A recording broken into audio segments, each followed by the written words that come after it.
On the top trends today, the NLC has finally reduced the proposed 494,000 to a bearable amount of 250k.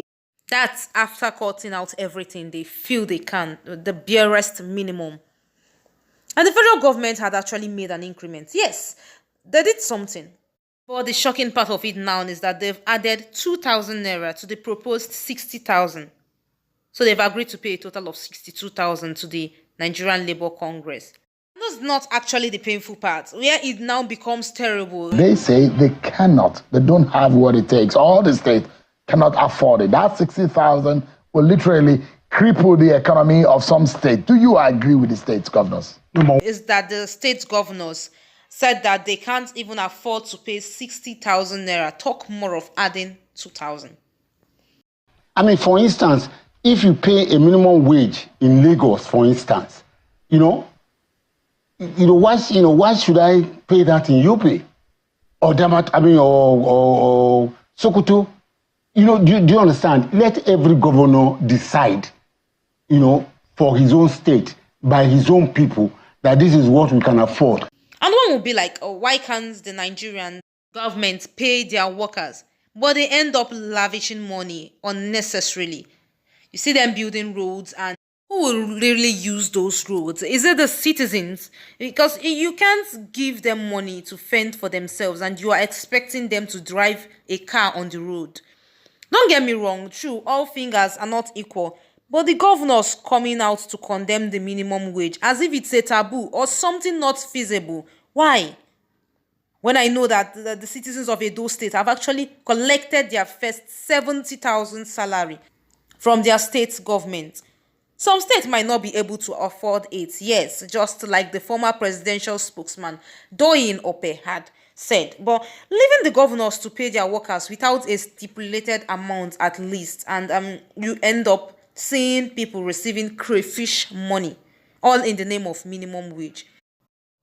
Also on the trains, following the daily casualties caused by herdsmen, the federal government has come up with a move to ban open grazing. This is what was discussed in a meeting between the senators, which ended in a disagreement. Some of the senators, mostly northern senators, opposes the move, stating that cattle rearing is done mostly in the north than anywhere else in the country.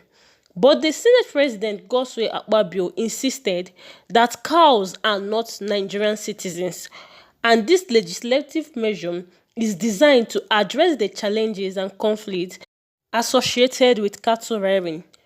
Over the years, we've seen different cases of the constant clash between herdsmen and farmers, especially in the eastern part of the country, where these herdsmen will go into people's farm and destroy their crops for the satisfaction of their cows. And sometimes they even go as far as killing the owners of the lands.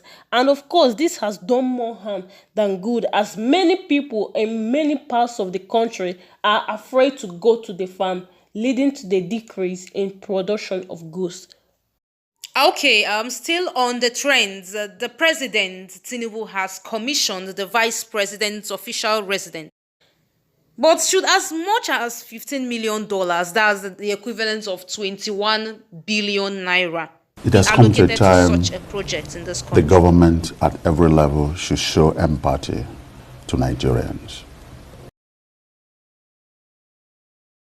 In Nigeria, you find citizens literally hungry with high inflation rates and elevated taxes and tariffs.